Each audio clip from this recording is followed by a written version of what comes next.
You good to go? Yeah. I'm good to go.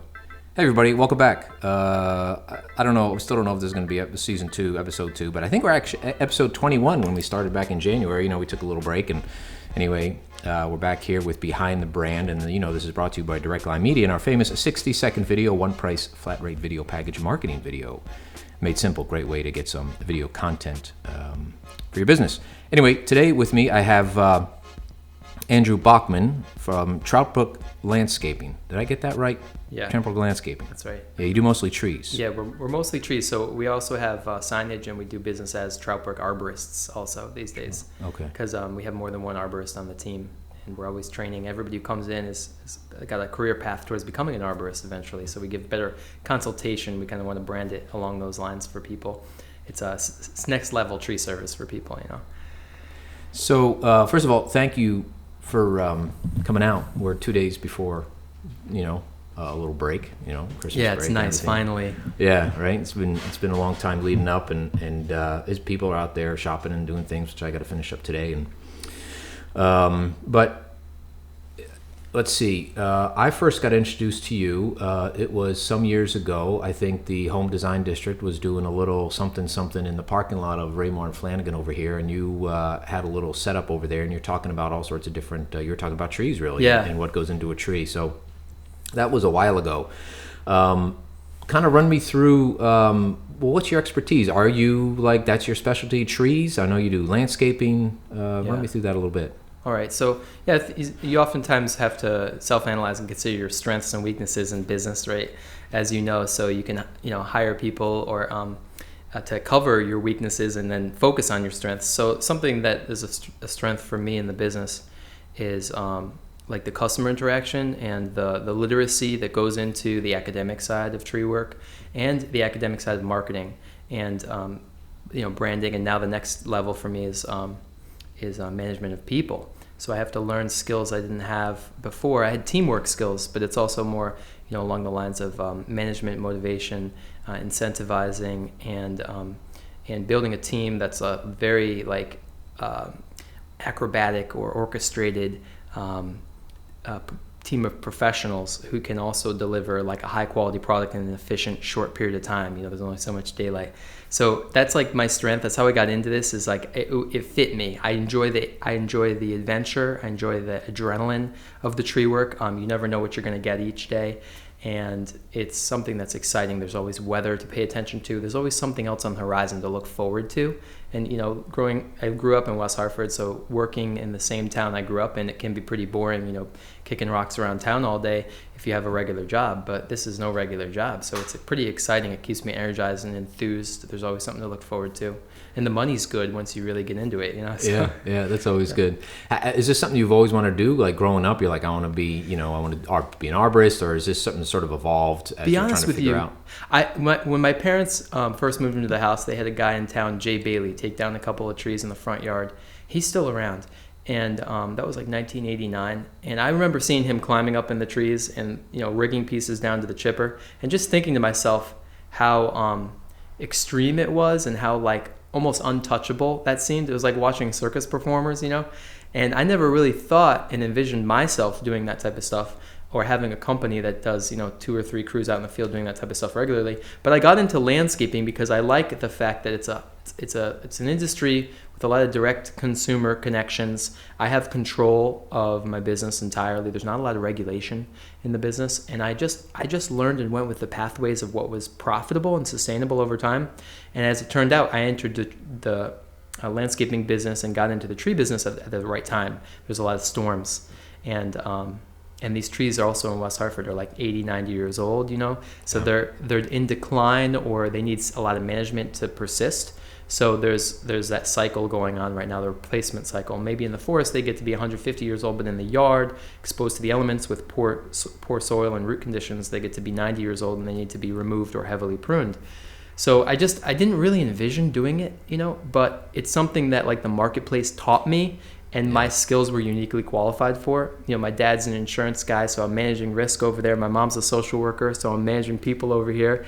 And you know, I'm an athlete, and I like adventure. I like competition, so that worked for me. That's perfect. Yeah, so. I remember my first introduction to a tree climber. It was in our old place in Clinton some years ago, and we needed some trees pruned. And it's amazing watching these guys that go up in the tree and climb. Oh yeah. There was 3, you know, relatively large trees, but nothing like some of these giant things we have here in yards. And the guy climbed up the first one. I think he had an assistant on the ground or something. But he climbed up the first one, did his stuff, and then I think he went from tree to tree without going back down to the ground. He just went straight across, and he's moving wires out of the way. It was fascinating to watch some of these climbers, what they can do. It is really a skill that people develop over time, and I think it's like a 15-year skill. Like a lot of people get into a business, and you know, you can learn and get in mastery after 10 years, but I have people who work for me doing it 15 years, and there's a significant improvement I've noticed, and this could just be anecdotal, but it takes time to get all of the experience and all the little tricks and nuances and just the right equipment usage at just the right time to where you can take trees down or trim trees really quickly, like you said, swinging between trees, and then he ties off. He knows right where to tie off and exactly how to position himself for most efficiency to prune that tree, and then he's already got the next move in mind on the next tree. Right. It's a lot of freedom up there, and it's safe too because he knows how to tie in. They've experienced weaker trees before, so it's definitely a skill and an expertise. Unfortunately, it's not something you can like easily apprentice in. So you kind of got to get into it and maybe get a mentor who's somebody who's already done it for a long time. But it's not like you go to electrician school, you go to arborist school, you know. So it's and the tree climbing is really a one facet of the arborist skill set too, because not everybody does it. A lot of guys just work from the bucket, and it's definitely an interesting deal. So what is like?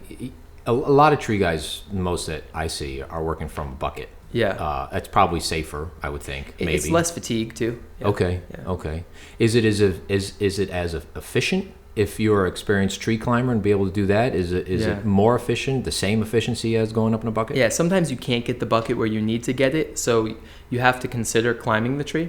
But you also consider that, you know, a climber works an 8-hour shift and they're beat.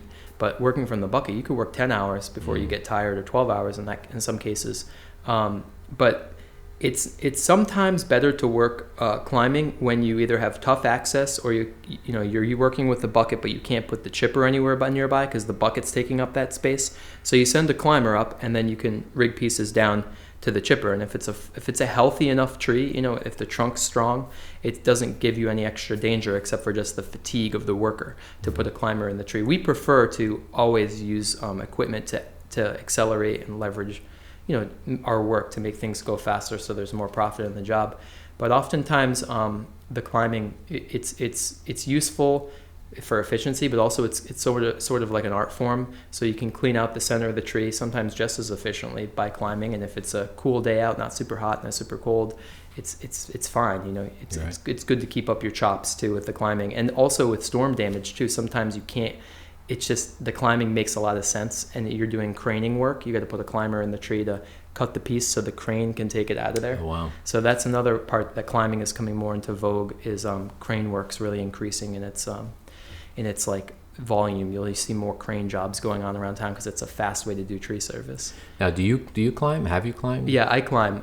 What I found is I didn't get into it to work towards mastery in it, because after a few years of 1 or 2 days a week, I found that for me, I would get I have a lot on my mind when I'm up in the tree, and so I would get very tired after the first 2 days of the week climbing.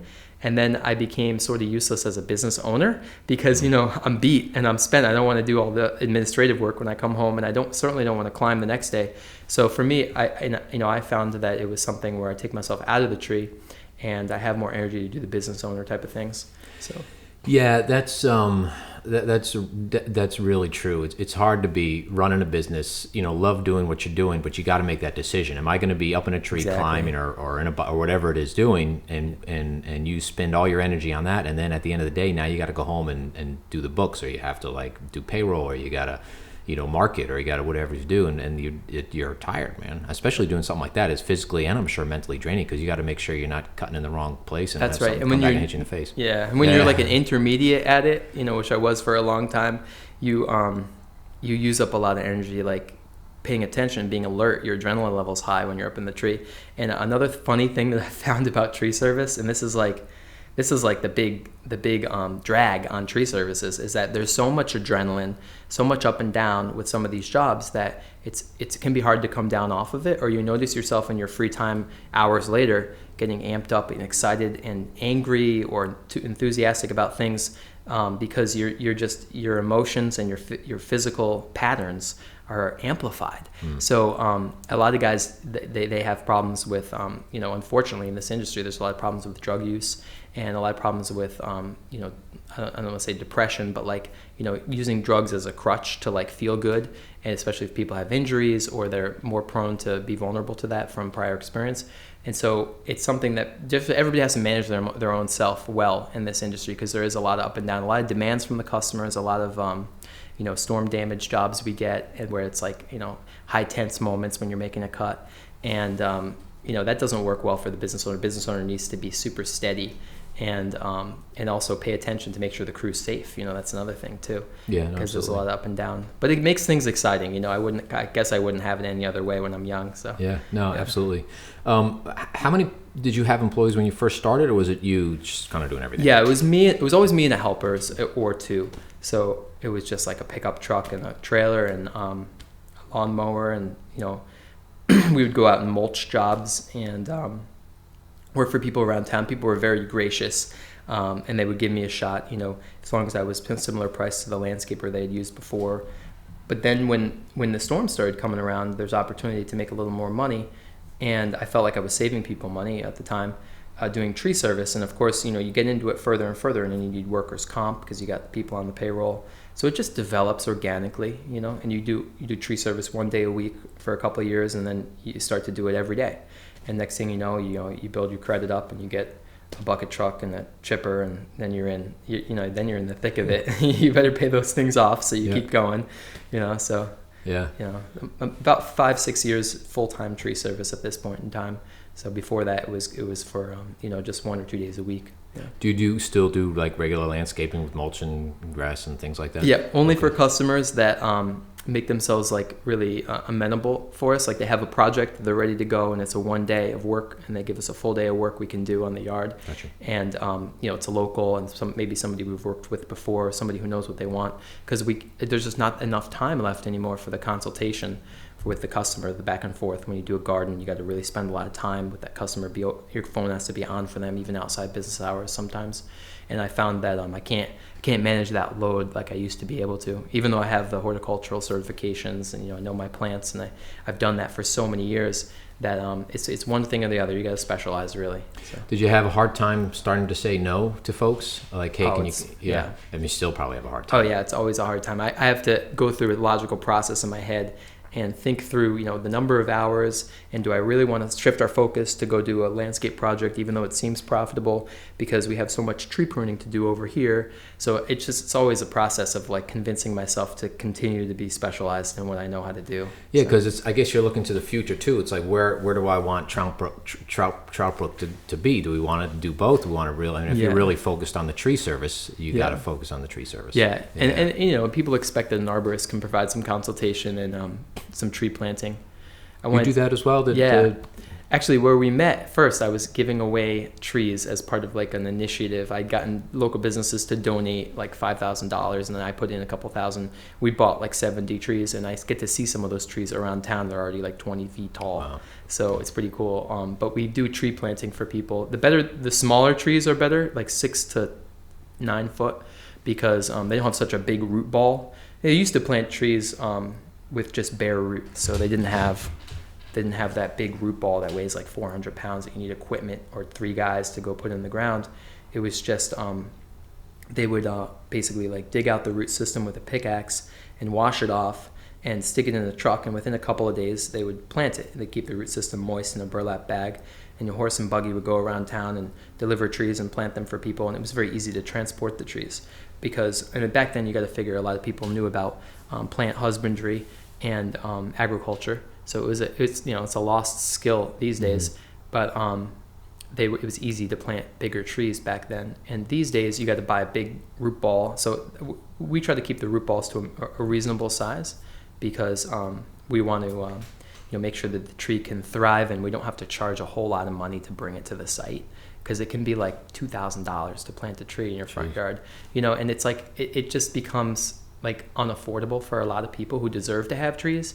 So, but if you go down to the local nursery and you buy a tree in a big pot, like a 7-gallon or a 10-gallon pot, maybe the root ball weighs 40 or 50 pounds. You can, and if you have an SUV, you could probably open a window and stick the whole tree in the SUV, or we could pick it up for you and deliver it for you. And when you plant it, it's ready to take off right away. All those roots are contained in that pot, and it's ready to take off, meaning that it'll grow quickly. It won't be stunted because it's just been cut out of the ground into this big root ball. So it can take 2 years for those type of bigger trees, like 13-foot trees, to establish and actually start growing in the environment. And by that time, the little potted trees almost caught up to it. And you paid $200 as opposed to $2,000. Wow. So it's a nuance to planting trees, but I really encourage people to plant trees. Of course, the best time to plant trees is 20 years ago, right? So the second best time is today, right? Because in even just 5 years, like since we met, you can really have a nice established tree that can be pushing like 18, 20 feet. So yeah. What about if somebody's moving and they have a tree maybe that they planted 5 years ago, and it's like, you know what, I really want to plant that tree. Is that something you do? Like go in, dig up somebody's tree and bring it?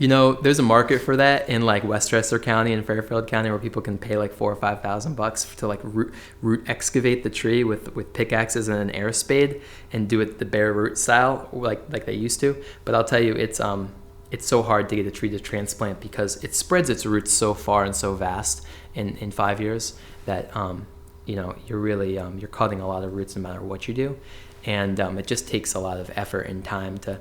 And then it's not 100% expectation of success no matter what you do. So. Now, can you take, same kind of thing, can you take like certain plants that you can take like clippings and like put it in some dirt? Yeah, that's sprout. Cool. Can you do that with certain trees? Yeah, there are trees you can do that with. Usually it's trees that are more of a variety that has most of the trees in their family. It's a classification in the family that are tropical. So trees that come from like of course, you can do cuttings with a lot of fruit trees too. But if you consider fruit trees, most of the species in those families are like more middle latitude type of trees from tropical regions, and they're easier to sprout by cuttings. There's processes, there's little hormones you can use and grafting techniques, but you can do most things with cuttings. But it gets easier as you go into the families of trees that come from the tropics, but it's just not very common in this area. And it's like I said before, it's a lost art, tree husbandry. They used to propagate apple trees by cuttings, and some people are still really into that and do that, but it's become more of the purview of like the lab and the big nurseries that have like little labs inside of their greenhouses where they do that type of stuff. So the average person, it's difficult. It's a lot of trial and error before you can get good at it. Yeah, I know my son, I think he has some traits of my father-in-law who's never trained for it, but he's just has this sense of, how things grow and what to do to make them grow. And my son has been trying things. He's 23 now, and he's pretty good. He had a vegetable garden, and he's kind of figured things out for himself, and he grows better things than we do. So but it's some people have a green thumb. No, sure. We don't. I mean, I can water stuff, but whatever. So you why Trout Brook? Like why Trout? What was that? Because you lived on Trout Brook. Your office is there. It was. I know Trout Brook is a big thing in West Hartford. Yeah, people know the association and the name. So was that part of it? Definitely. I stumbled upon the name. It was a little bit long. Trout Brook plus landscaping. But I was thinking about a place name. I always wanted to do a place name if I started my own business.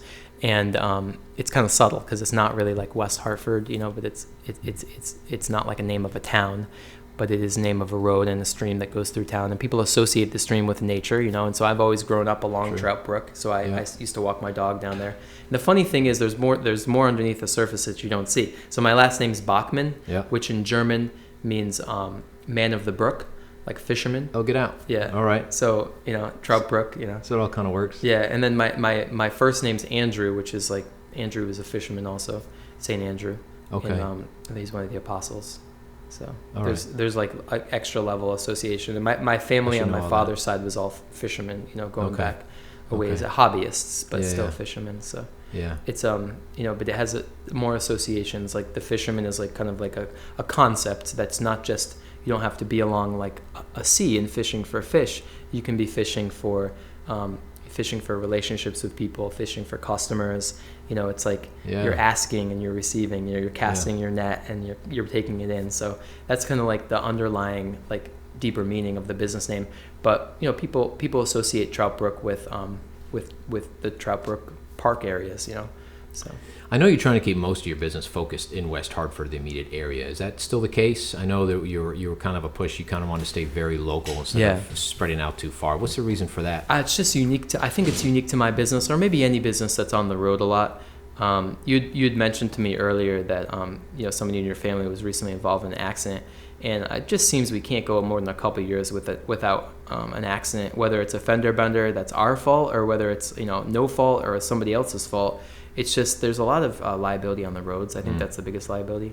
So what I thought to myself over time is just the less I have to worry and pay attention to people going farther away with big trucks full of wood or wood chips, the better off we are as we grow. And then as we grow and get more systemized and turn over all the vehicles to new vehicles, which is in process right now because we're finally at that stage, we can think about going a little bit further out. But also there's a lot of customer interaction, so you have to be available for people. So when you go too far away, you can't just show up and trim another tree for them. Right. So it's tough. You got to make sure that your customer service is honorable, and you have to stay close for that type of thing. So, how many crews do you have that can go out at the same day? Typically we do 4. On a typical crew, 2 people, 3 people, wood chipper, bucket truck, like sort of what's the typical crew? Like 3 or 4 people on the tree crew, couple people on a pruning crew. Pruning crew is pretty cool. You only need a couple people. One guy goes up and one guy like puts the stuff through the chipper, and you take 2 trucks with you. And then landscape crew could be 2 or 3 people putting some mulch in or putting in a new lawn for somebody, planting a couple of trees, and they may or may not take equipment with them. And then we have like a stump cleanup crew, stump grinding and then cleanup. That's usually 2 people. So it could be 1 person too. So you all sorts of different jobs going on. Yeah, it's a lot going on. Taking down trees, pruning trees, spreadsheet, stumps. and you just pick and choose from the spreadsheet what's to be done throughout the day. So do you have certain guys? Do all your guys do everything, or are some people more adapt to just kind of doing? Yeah, that's interesting you say that. Unless there's an impediment to it, like some of the Hispanic guys aren't very literate in English in their 40s, and it's just not going to change unless I make a huge effort.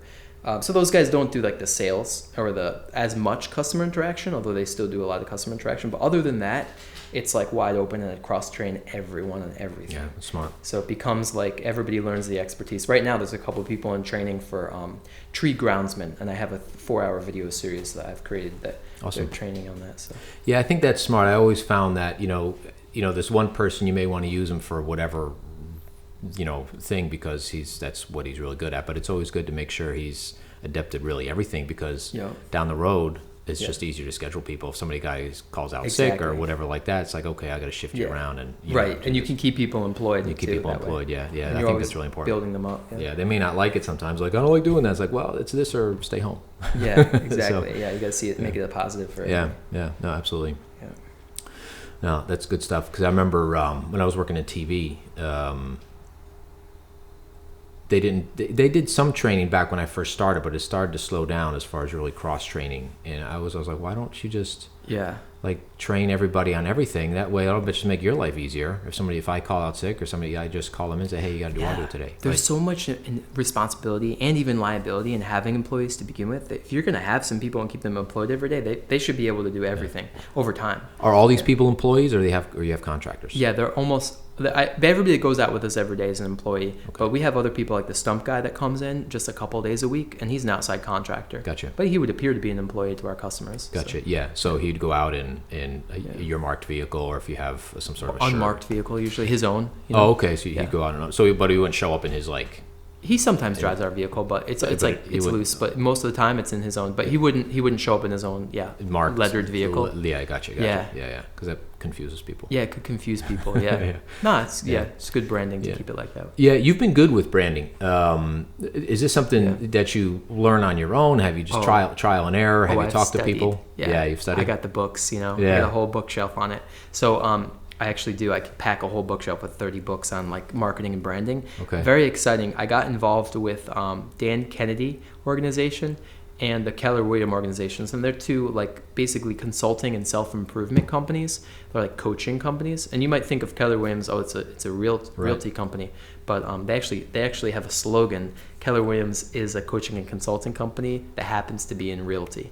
So I got involved with all of their programs, and I got bought the books, Gary Keller's books, and there's just a lot of awesome self-improvement concepts. It's like principles for living and principles for business, and you can it's the type of thing you could earmark and come back to again and again throughout your life. As I got to be more proficient in those things, then I started to see where I could apply them in this strategy in my business, and I still am I feel like the beginning stages of really being able to apply a lot of those concepts in my business, because they're studied from people who have 30 or 300 person businesses, and what works and what doesn't over the course of decades. And here I am, when I first entered the class with 3 employees, and I'm learning stuff that I may not even apply for years to come, but taking notes in my journal. So I have so many good things to come back to like make decisions about the future. And it's exciting. I would just highly recommend for anybody to get involved with a really tried and true like service. If you're in the service industry, some branding and marketing, but it's like next level, like counterintuitive is the key word there. So it's stuff that you wouldn't think works, but it does. Like direct calls to people 4 times a year. That's what Keller Williams is all about, even more often than that. Or Dan Kennedy, he's about writing a sales letter and mailing it to people, but not having it be just like a simple your display of your services or a 1-page sales letter. Have it be like 4 pages, or even better, have it be 8 pages, because people are going to buy from you and spend $4,000 or $5,000 on a big landscape project or tree project. They're going to want to read for an hour if need be to make the right decision. So if you give them that information up front, you're already building a relationship with the customer. But it's counterintuitive, because who would think that anybody's going to read an 8-page sales letter when you send it to them? But I mean, the people that do are like your friends and your loyal customers. When they call you up, they're already ready to do business. How do you know who to send something like that to? Because that's paper, right? That's mail. So how do you know? I mean, is it just everybody in West Hartford, or do you know exactly where to go with that? Yeah, well, I'm always learning, and I'm always trying to figure out better, but I've gotten pretty good at it. So I'm choosing streets that have trees, or like a little bit of a larger property, and that might be more likely to have tree cover, which you can actually cross-reference on Google Maps, right? So I know the streets in West Hartford, and so I'll mail like the whole street on like Soulgrave Street, for instance. It's a street with a little bit of an older home, like 1910, 1920, and really tall original trees that may have been there even before the houses were built. There's just a lot of need for pruning and tree service on Soulgrave Street, right? And it's when you get into those a little bit of a higher end neighborhood, even within West Hartford, like Soulgrave Street, or some Steel Road has a similar look to Soulgrave Street. The neighbors, they really talk to each other about what contractors they use. And so you're more likely to get a referral. So it's better in more ways than one to do direct targeted marketing to the people that are most likely to use your services, because they share the information with each other too. So we'll mail like the whole street, and we'll do like a 3-part mailer. One of them will be a nice long sales letter and a couple follow-up postcards, and just save that list, and maybe even revisit that list next year or 2 years later, because any communication you do with the people, it's just more more touches, they're more likely to use you on the 5th time they get in contact with you than they were on the first time. And the other thing we do is we get the new homeowners list in West Hartford. And I don't do like the Valpak stuff. So it's not traditional advertising. It's more, like I said, like a direct mail piece, or I'll send my newsletter to the people who are new into town. And honestly, I get like a 10% response rate from that type of stuff that I just talked about there. Mm-hmm. And that's across like just blanket random people. I'll do a 10% response. That's over the course of about a year to 18 months. Wow, okay. It's pretty phenomenal. I don't think there's any other type of marketing like that where you can get a 10% response rate just by like mailing randomly, but targeting it a little bit.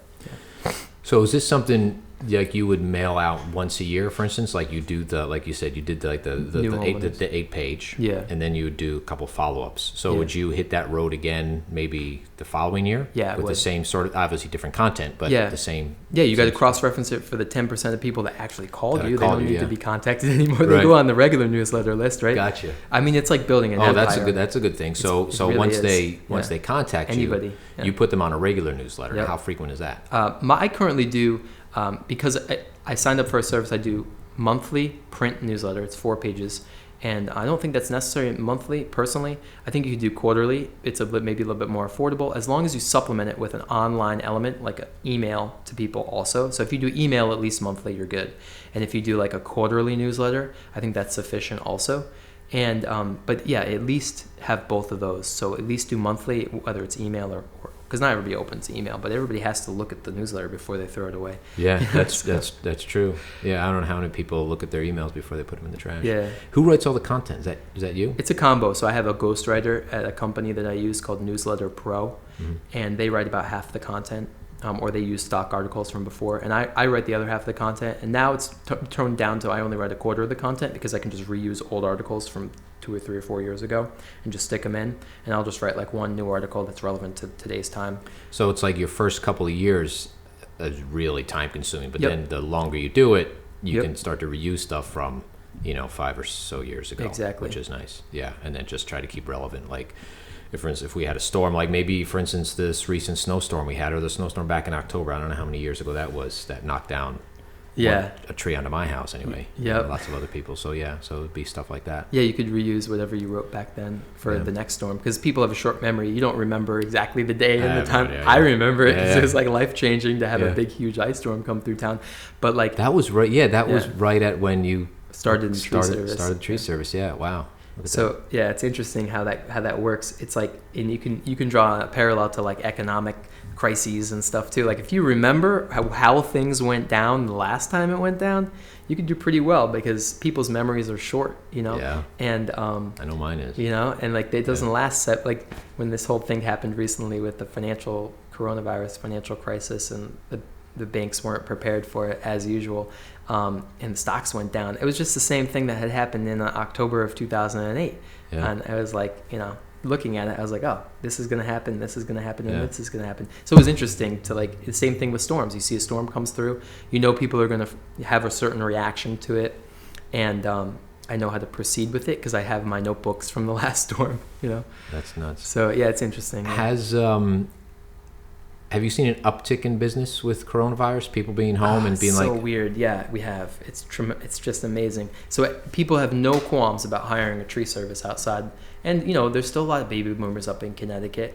And they may be staying here because they have grandchildren in the area, or they may be preparing the house to move somewhere else. I don't know if you're a baby boomer, but you're like even the next generation some people are in that boat. So the thing is that there's just a lot of people who are thinking about and ready to spend money on tree service with coronavirus because they're not traveling and they're not spending money. This is my perception anyways. They're not spending as much money elsewhere. Yeah. And with the storms coming through, there's a little bit of stimulus that maybe helped people, grease the wheels a little bit for people spending money in the economy. But I don't know what it is. I expected it to be like a regular year or worse year, but for whatever reason, it's been a good year. So. Yeah, I hate spending money on trees. I know, it's because it's just like it's so expensive, and then you don't get much from it. You do. I mean, you don't get anything, right? You get stuff taken away. You maintain, but it's a maintenance thing, and it's important though. But after it is done, you look at the tree like, oh, that looks better. Yeah, like it does. It really, you can see the difference. All the dead stuff's out of there. All those weird shoots that coming out down the lower part of it, all that stuff's cleaned up. So it does look nice, and then you just got to get rid of the stump. Yeah. So, yeah. Yeah, and we try to make things real efficient. Today we're doing 2 huge trees in the front yard. And when I first started, I would only be able to do 1 huge tree in the front yard, but we'll probably be out of there, knock on wood, by 3 p.m. today. But because we're just moving literally twice as fast as when I started 5 years ago. So we give people an amazing value. You know what I mean? That's the idea. So that they're spending a lot of money, but when they see what goes on and how nobody had a spare moment, everybody was moving the whole time we were there, and it's just we want to leave people feeling good about the money. And then you're done. It's not like they have this mess sitting in their yard. It's done. All night, and then they come back the next day, or maybe it rains the next day, so you can't come back. You gotta just wait. I don't know how you work in the rain, but I think I remember unrelated, but we were looking to get our roof redone. It was the same kind of thing.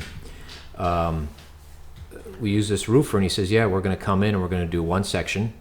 They said we don't tarp. Like, we do a section and we finish it before we go home, because we don't want to tarp. There's a risk of the tarp failing and whatever if there's bad weather." So I was like, that makes sense to me. Like, you come in, you do a section, you finish the job, and then you come back and you do the other section. That's sort of the same thing. You go in, you do the job, you finish it, and then you leave, and it's done. Yeah, that's an interesting point. So as I've become more efficient, I never tried to think about it like tree service in the past, because this is what I learned in the branding and marketing courses. You want to actually be in a business with high barrier to entry, where there's no competition, right? Where it's not like it's a race to the bottom on price. So you got to sell yourself as maybe even a premium service. So, but what we've done recently is gotten more efficient. So yeah, oftentimes we actually do really compete on price, and not only that, we're in and out in a day. And it's safe. All the guys wear hard hats. They're trained. You can communicate with anybody on the team. Nobody's joking around on the job site when they shouldn't be. And it's just, I watch other tree crews around town, and I know they don't do the same trainings we do, because I don't see them at the trainings. And it's a different level of service. But hopefully it's the same price, or it's within like $100, and then you're paying $100, so you don't have to look at the wood sit in your yard for a week, because you do it out the same day.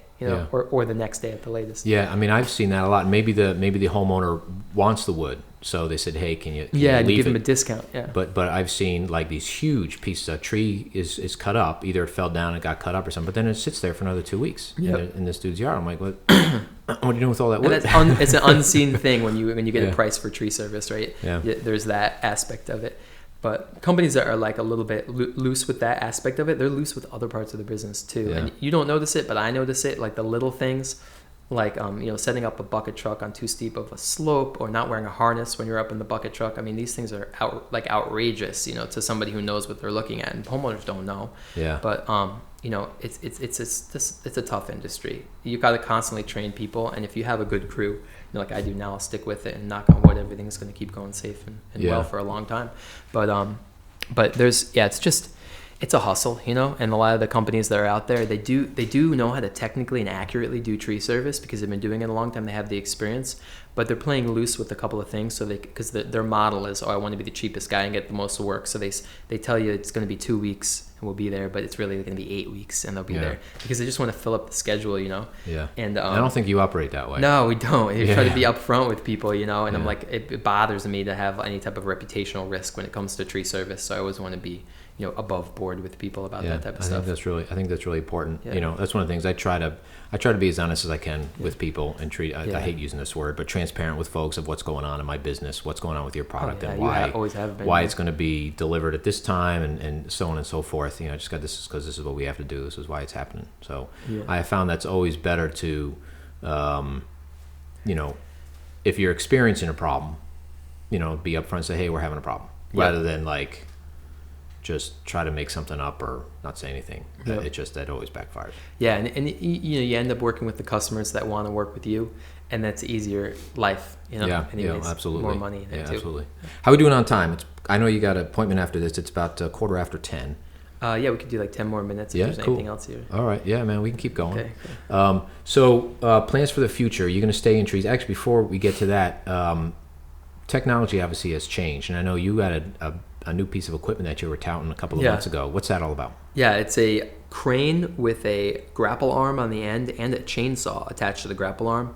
So you can go into it, set up next to a tree, reach up with the crane, grab a piece, cut it, bring it down, and put it on the ground. So it's like it does 3 jobs in one, right? It's like the climber, it's the rigger, because you don't have to use a rope, and it also puts it in the chipper. So it's called a grapple saw crane. And I bought a smaller version, so I can't use it on every tree. But when we can use it, it's pretty phenomenal. Like we did 7 pine trees in a row, and it would have been a 2-day job, and I did it in 1 day with this machine. So it speeds things up about double. Now, is that something you want to use for pruning, or mostly just for taking a tree down? For mostly removals, yeah. Okay. I'm about to run out of here in the afternoon and use it for I take the grapple arm off and I just use it as a crane when I have a big chunk of wood hanging over a driveway or over a house that you normally have to like rig down with the ropes, and it's really heavy and hard on the ropes, and you can just pick it up, put it back of the truck.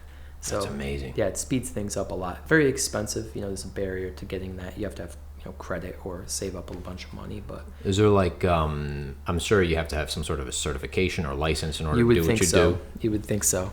So unfortunately in Connecticut, arborist laws are barely even enforced at all. So crane usage, there's a loophole where as long as you're not working with building materials, you don't actually have to have any type of crane certification. Get out. It's wild. I mean, it's wild. But you have to have a license to fly a drone. Yeah, I know. Wow. There's like a weekend course, which is like the bare minimum, and I think you're supposed to like show that you're in process with that or you've completed that, but it's really really simple, and you can do it I think you can do it online now. But then there's a more extensive kind of like multi-day course you can take. But for people who work with building material, you have to have like an apprenticeship or a journeyman period. I don't know what the terminology they use, but it's like at least a couple years, before you can get a heavy equipment hoisting operating license, as I understand it. And you go to other states like New York, it's like you can't even use it. You can't touch a crane unless you have this type of certification, as I understand it. But in Connecticut, there's a loophole, so it's pretty cool. I bought a small one, and we're getting to know it slowly and over time, because it's not the thing where there's much room for error. Is this something that obviously you've had some sort of training on it, whether it be formal or what? Did you go away? Did somebody where you bought it from teach you how to use it? Yeah. The guy who I bought it from, he came by for a whole day and he trained me on the machine, and I spent a couple hours another day with him asking questions about it. Okay. And so that was my informal training on the crane when I first got it. And funny, when I first got it was July, and then we had that big storm in August. Which will be a distant memory for people by now, but it was a pretty significant tropical storm for like a couple hours. We got 70-mile-an-hour winds, and I got to use the crane right away on small stuff, the stuff that was falling. I just lifted it up to make it easier to cut it up. Okay. And then or I put it in the back of the truck. But it was a good like throw me right in it education on how to use that crane, and I don't know, it's like the American dream. You get a big piece of equipment like that and you can just go right at it. That's why I like this industry. There's not a lot of regulation, and I shouldn't say that too loud. I really believe in the free market in a lot of ways, with obviously with common sense management. Of course. But it's really a free market out there in tree service. It's just dangerous work, so it's hard to get into it and learn the trade. But yeah. It really is dangerous work. My nephew is... it's risky work, not dangerous necessarily, but... Okay, I could see that. Because if you can manage your risk. If you can manage your risk, then the danger sort of diminishes, right? Exactly. Yeah. But he doesn't do anything like that, but he's really into sort of working with trees from the ground. So he doesn't go in a bucket or anything, but he's... felling them, logging type of stuff? Yep, exactly. Yeah. That kind of thing. So he's been doing that for a little while. It's amazing. Yeah. Guys who are good at felling, they can do a lot of jobs with a light bit of rigging sometimes, like using ropes to pull them over or rig them off of other trees. Mm-hmm. You can do a lot of tree jobs from the ground. Now, West Hartford has a lot of power lines, so it's more tough to do here, but you go out to Farmington, and guys who are good at felling, it's like you can get so good at that skill, you can like manipulate getting trees to the ground in just the right way with, it's almost like an art form, and you can do trees you would think need to be climbed or need to be like pieced down just by felling. It's phenomenal. You gotta watch out for septic, obviously, and you gotta watch out for power lines. Yeah. So I got a quick story about that. So oh my God, maybe has it been 10 years, 12 years? It's been some time. West Hartford, there's 2 apple trees in the backyard, and one of them needed pruning. So I go up with my chainsaw. I take down one limb, no problem. Comes down. I was like, I gotta get that one. So I go up, my chainsaw, my ladder about 10 feet up. 1 foot's on the tree, 1 foot's on the ladder. Really not probably a smart move. Anyway, long story short, I'm cutting the tree with the chainsaw, and I hear a crack. I'm like, time to go. And next thing I know, I wake up in the mud with a police officer holding my head and another one. So obviously I fell out of the tree, broke, I think 4 ribs, collarbone punctured a lung. Yeah, I almost cut my ear off. It was a mess, but I was okay. Like, I'm here, right? So So I'm healing, and there's this other. I was out of work for about a month, light duty for another month. So I'm at home, and it's about the end of my first month, and there's this big old oak tree that needs to come down. It's way in the back of our yard. So we hired this guy, another climber, a new guy that we found in West Hartford. I don't know what happened to him. Anyway, he cuts it down as far as he can, and I go out there to check it out. Now the wind is kind of blowing. Yeah. It's, I don't know what, it's early spring. Wind's kind of blowing. So it's him and another guy, and the tree, I don't know how tall is it, but there's a rope tied off to the top, and the guy is sawing at the bottom. So what's going to happen? He's going to cut it, and they're going to pull it, make sure it lands where it has to land. So I kind of watch out. I'm kind of out there, and I'm watching it. He says, "Hey, you want to help out my guy, because the wind's now picking up." He says, "You want to help out my guy, right?" Yeah. So I'm like, "Yeah, that sounds great." My wife's inside, right? Mm-hmm. So I'm pulling, and he's pulling, and the tree, he cuts through. The tree starts to come, but then the wind picks up and pushes it back the other way. Oh my gosh. So we're pulling like crazy. He drops his chainsaw. This is like one of my favorite stories. He drops it. He runs about halfway across the yard. He jumps up and grabs the rope, and that's all it needed with his weight. And the tree falls, and we're all yelling and screaming, having a great time. My wife comes, there's, "What the hell are you doing out here?" Yeah. But it was pretty amazing. I mean, you could see how quickly something could backfire. Now, the worst that would have happened, it would have, destroyed the fence and the shed behind it. Yeah. But you could see it could have been much worse. Yeah. So it's that mitigating risk. Yeah, there's which is key. Exactly. Like he could have used a bigger back wedge. There's ways to prevent it from falling back the other way, but he's cowboying it, and he wants to get the job done quick. So. Well, he got it, but it was thrilling, man. That was